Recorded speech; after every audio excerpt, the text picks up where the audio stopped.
Greeting YouTube. Today we're going to talk about redeeming the dragon turtle. And again, redemption is a broad term, so got me some slack on this one. I'm looking at the stats here. This is the PF1 version of the dragon turtle from the original bestiary. So what do we got here? We have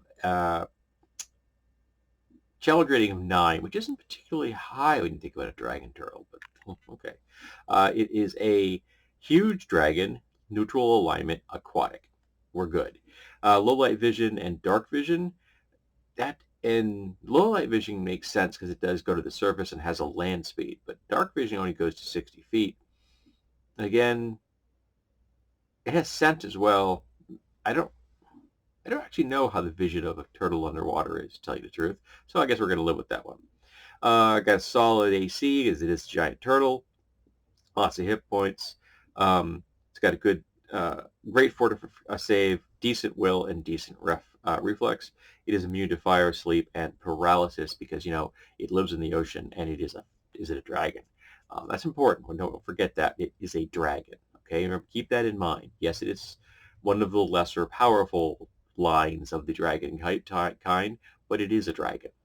Now, the speed caught me off guard because the speed is 20 on land, which is the speed of a dwarf, and its swim speed is only 30, which seems weird to me. Yes, it's a big creature, but it's a dragon.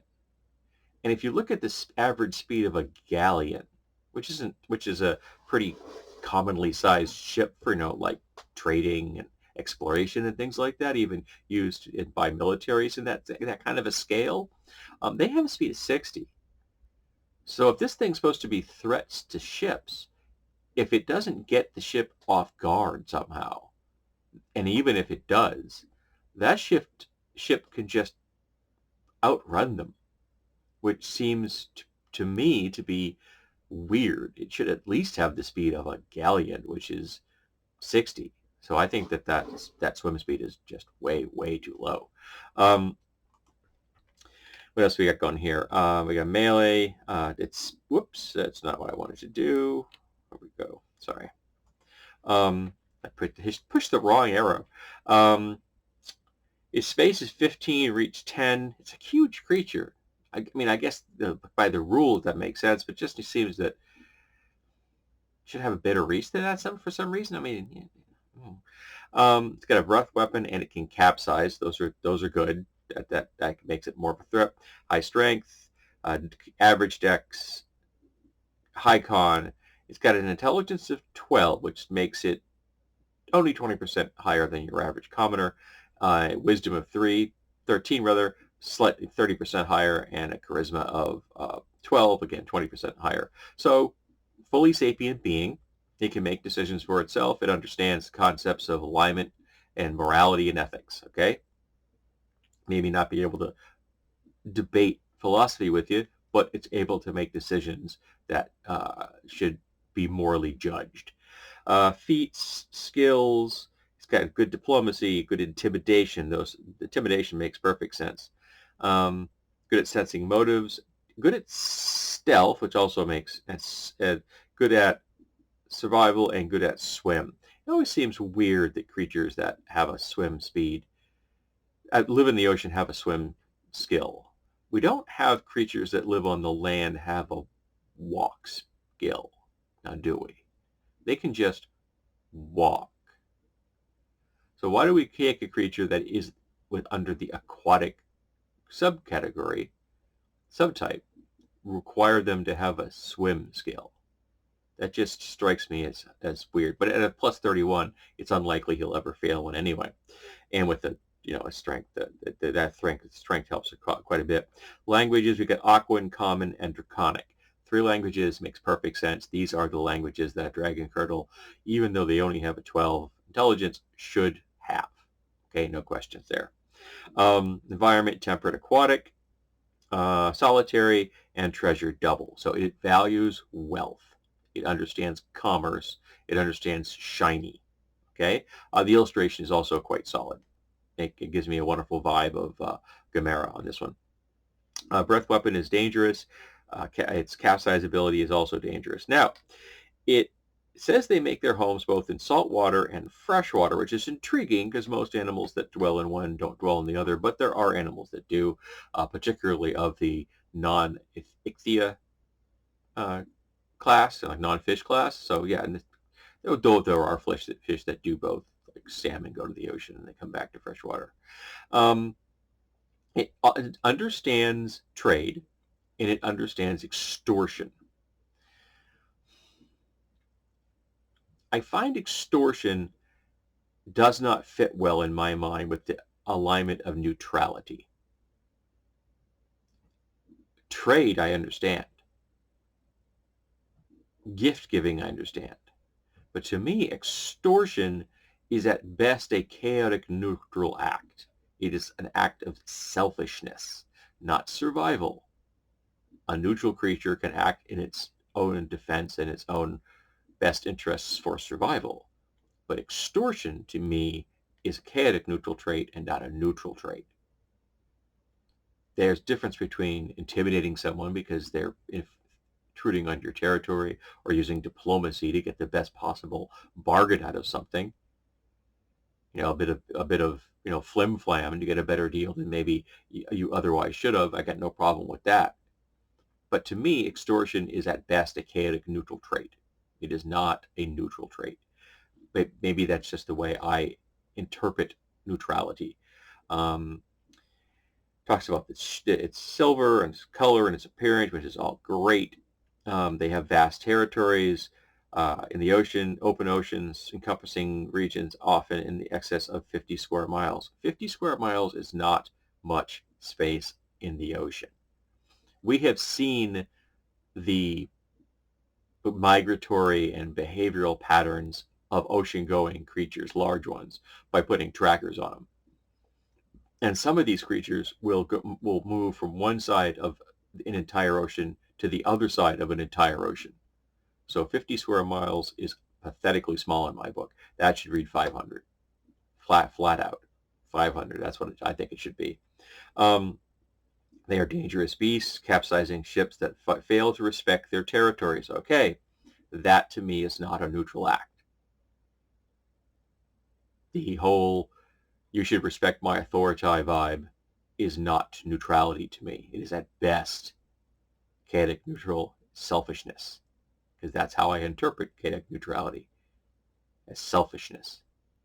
Not distinctly evil, not distinctly good, but selfish. Talk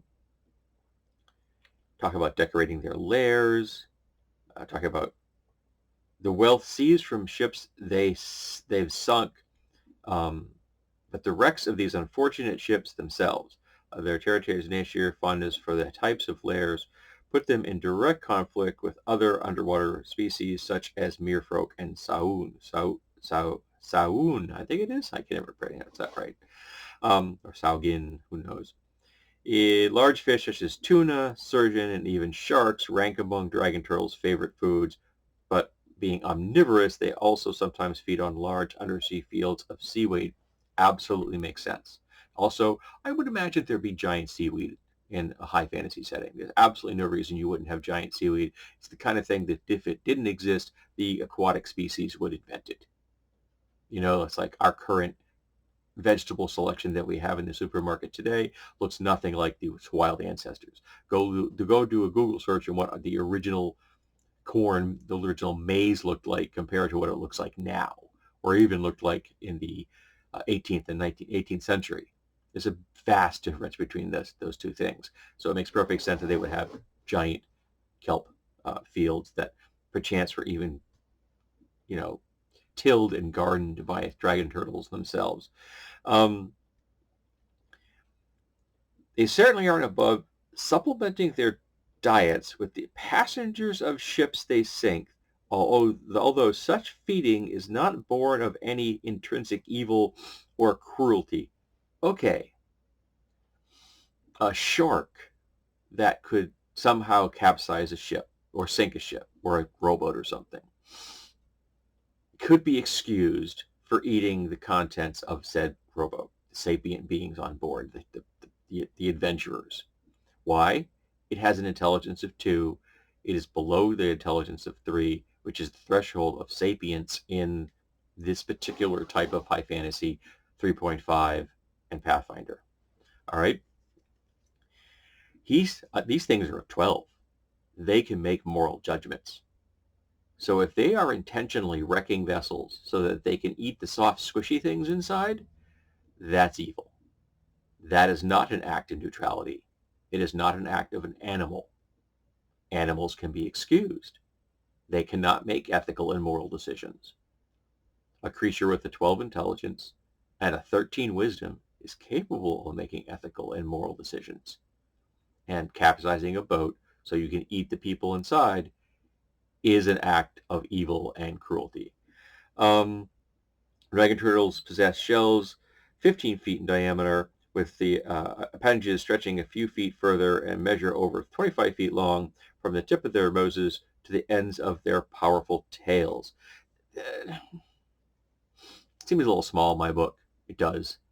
Just, I guess my vibe of what a dragon turtle is encompasses something that's, not the same size as Gamera. That would be Gamera would be, first of all, is Gamera he or they? I don't know. But Gamera would definitely be in the gargantuan size. But I just think that 25 feet long, it isn't that big, and it isn't that impressive, and it isn't that dangerous to ships. But maybe that's my interpretation. I realized that one time I was reading some giant stats or something, and I'm like, what do you mean these things are only large? Because in my head, they should have been much bigger. So there's a lot to work with here. There's no reason that dragon turtles could not be working in trade with species both that live beneath the ocean and above the ocean. They would make excellent guides. They would make to point out dangers in the territories. They get payment for it, particularly types of food they can't get themselves. I think dragon turtles would probably really enjoy fruits, for example. There's no reason that a dragon turtle can't have a sweet tooth. And getting access to apples or pineapples or berries of some kind could be a real treat for a dragon turtle and could be a great way of trading with them. Who's to say that a dragon turtle wouldn't enjoy crunching down on a keg of wine or mead or beer for a taste experience? And again, opening up trade. And of course, it's going to be able to trade with all the species beneath the ocean. And because they're neutral, maybe dragon turtles are one of the species that acts as the middleman. Maybe dragon turtles are who you come to if you're an evil species, but you need the resources of a good species. And you really don't want to go to war with them because you're going to lose a lot of folks in that process. So you go to a middleman. So why don't they got great diplomacy skills. Out of the chute, standard stats. They would make great middlemen. They don't have to capsize things unless they're being attacked. Maybe they've been hired mercenary-wise to do something like that. But if they kill the people on board because they're meaty, crunchy, and they taste good, that's evil. But there's nothing wrong with stopping a vessel or even damaging a vessel so that it requires to repair or such. There was an old con that has done in the age of horses where someone would sell a horse to a person and they would have intentionally messed with the horseshoe so that the horse would become lame shortly thereafter. They would put a pebble or something in between the hoof and the horseshoe, which would cause the horse to get lame. They would then limp to a way station a little along the way, where they would then have to sell the horse at a loss because it was a lame horse. And of course, the people buying the horse and the people that sold them a horse are working together to con people out of their money and get money from both ends. So why can't dragon turtles do things like that? They con people. I get no problem with conning somebody. And the fact that they can defend themselves is awesome. And not to mention, they can cook their food. Go after some giant crabs, giant lobsters, man. Instant food. That would be awesome. You just breathe on it and suddenly it's cooked. Cool. So I think the dragon turtles get a short shift. I think they're treated like just monsters, and the possibilities that you can do at a dragon turtle are much, much more vast, in my opinion. Alrighty, so let's talk about the dragon turtle. And have you ever used them? I've used them in the past, and I've never noticed, or maybe it's just this version, that they have so much potential that in my book has just been left lying on the table. And I think that that potential should be put to good use. So how could you use a dragon turtle?